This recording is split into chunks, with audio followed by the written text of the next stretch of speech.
Hello everyone, I'm back. Well, it's another Sceptic Study Edition. It's still about the year 1914, and today, after having fact-checked the 70 years period according to the Bible, we're gonna see what history says about the 70 years. And you will be, I'd say, amazed about how that differs from reality, or how the Jehovah's Witnesses take differs from reality. In the reports in the Bible, around 607 verses 587, there are at least three nations involved. It's Judah, it's Babylon, and it's Egypt.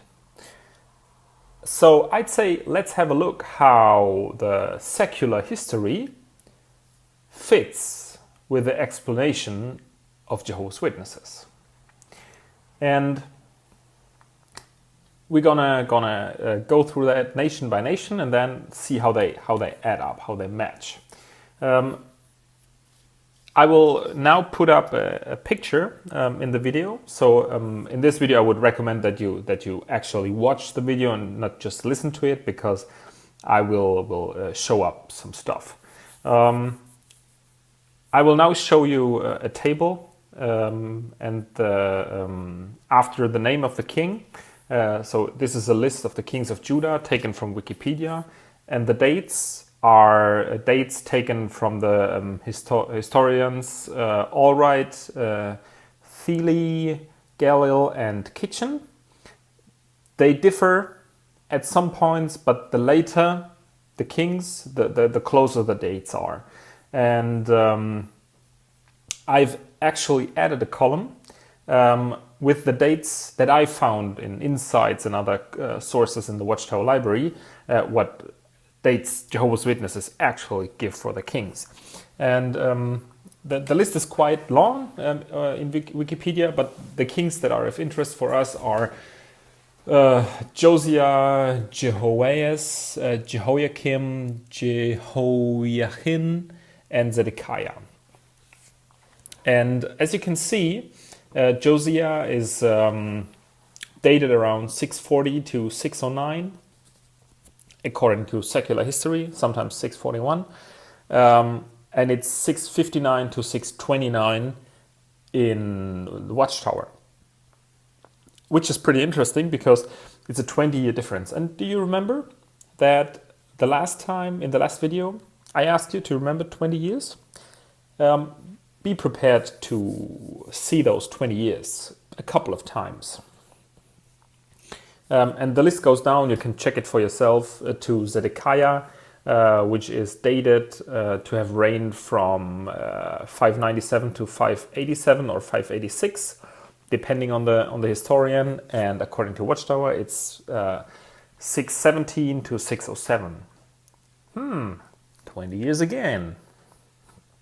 And if you check the dates, it's consistently 20 years difference.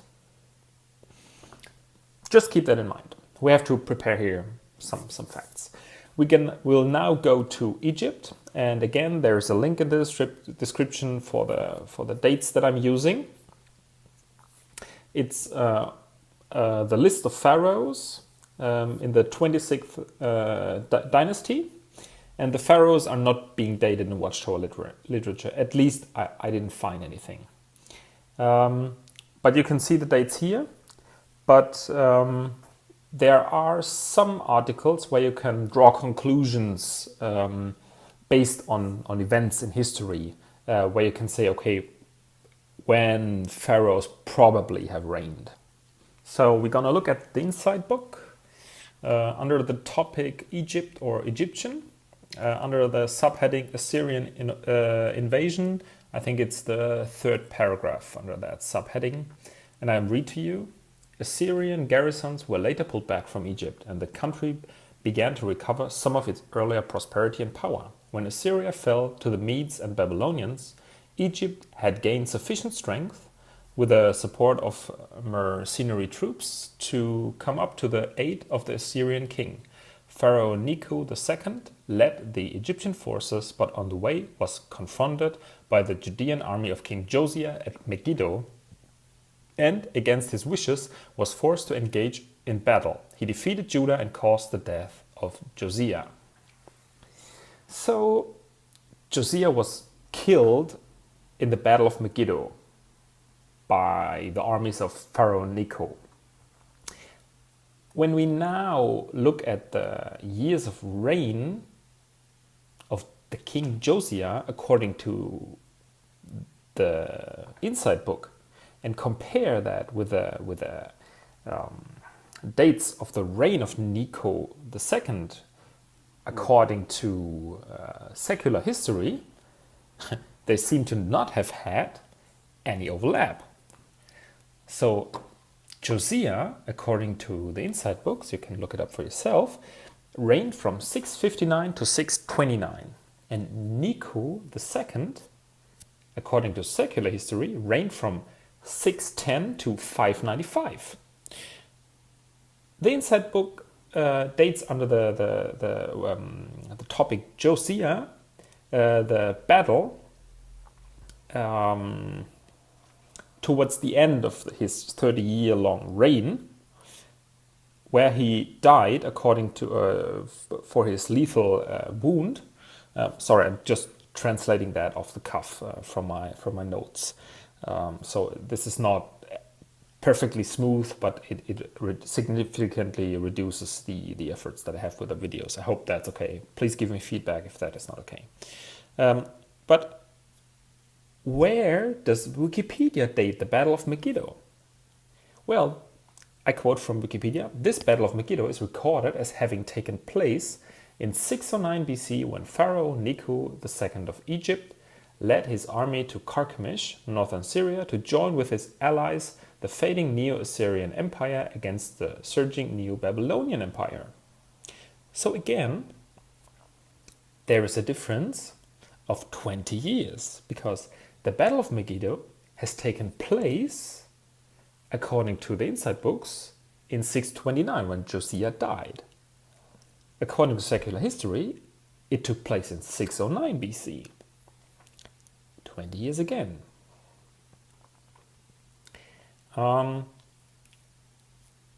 If we now turn to the Inside Book again, still under the subheading Egypt or Egyptian, under the subheading Defeat by Nebuchadnezzar, we can read the following. But Egypt's bid to re-establish Egyptian control in Syria and Palestine was short-lived.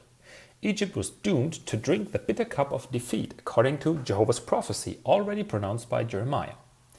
Egypt's downfall began with its decisive defeat at Carchemish on the Euphrates River by the Babylonians under Nebuchadnezzar as crown prince in 625 BCE, an event described at Jeremiah 46 verses 2 to 10, as well as in Babylonian Chronicle.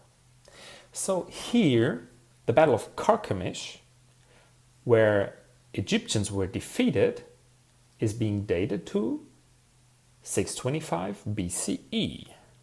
But what can we find in Wikipedia?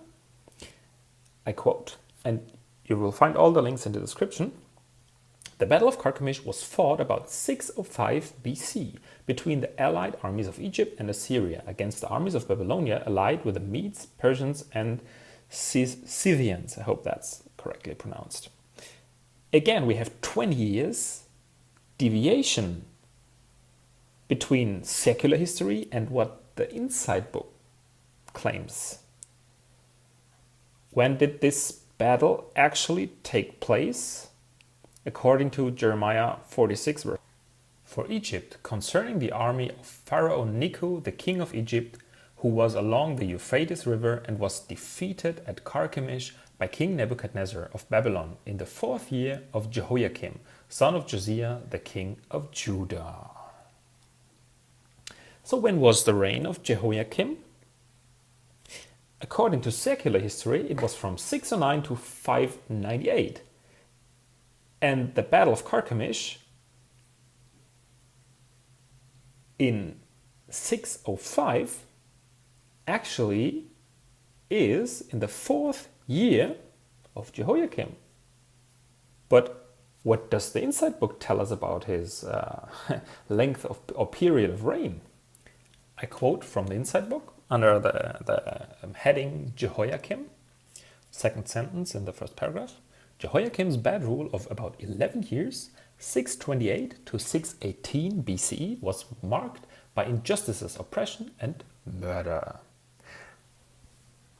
From 628, according to the Insight book, to 625, when the Battle of Carchemish is supposed to have taken place according to JDub history, I can only count 3 years.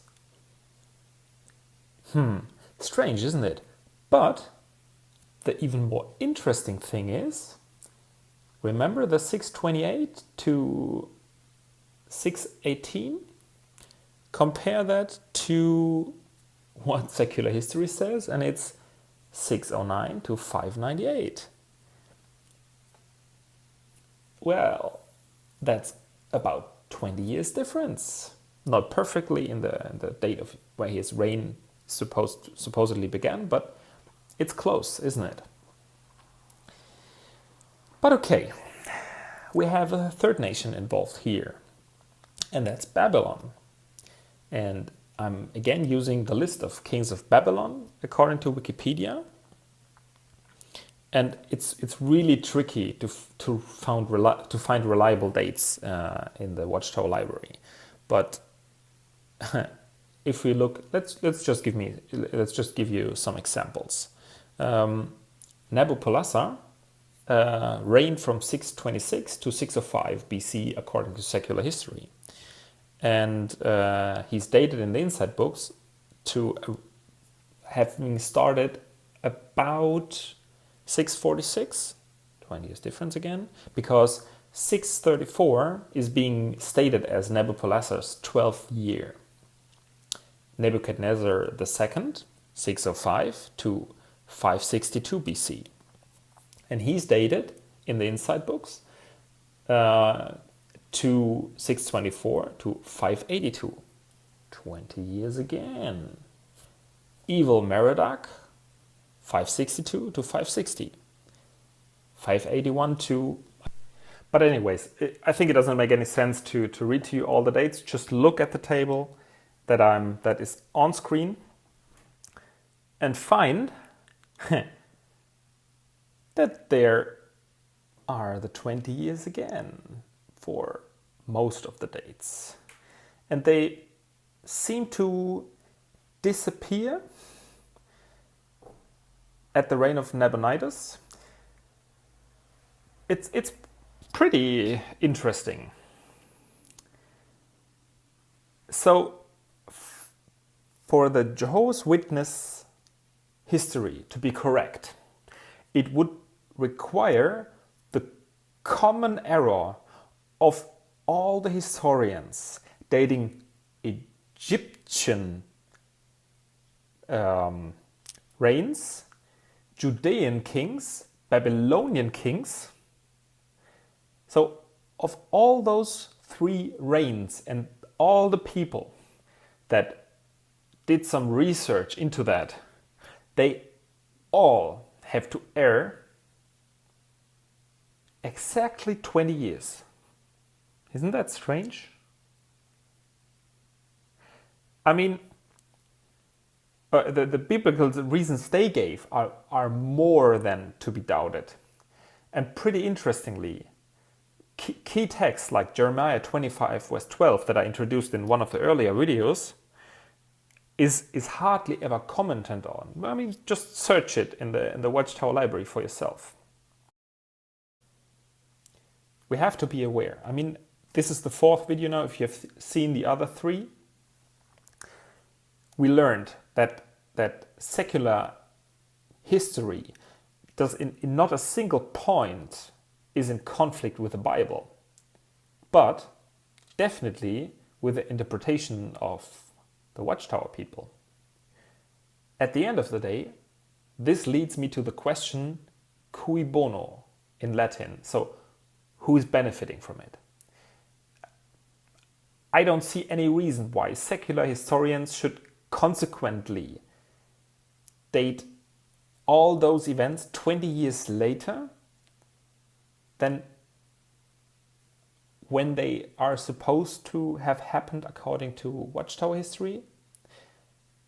If the year 607 according to Watchtower is wrong, this overthrows the core teaching of 1914 and the following inspection of all the religions of this world until the year 1919, and the, how can I say, appointment of the governing body as the faithful and discreet slave, according to, or spun around Matthew 24, 45 to 47, and so forth, is being put into question, if not refuted.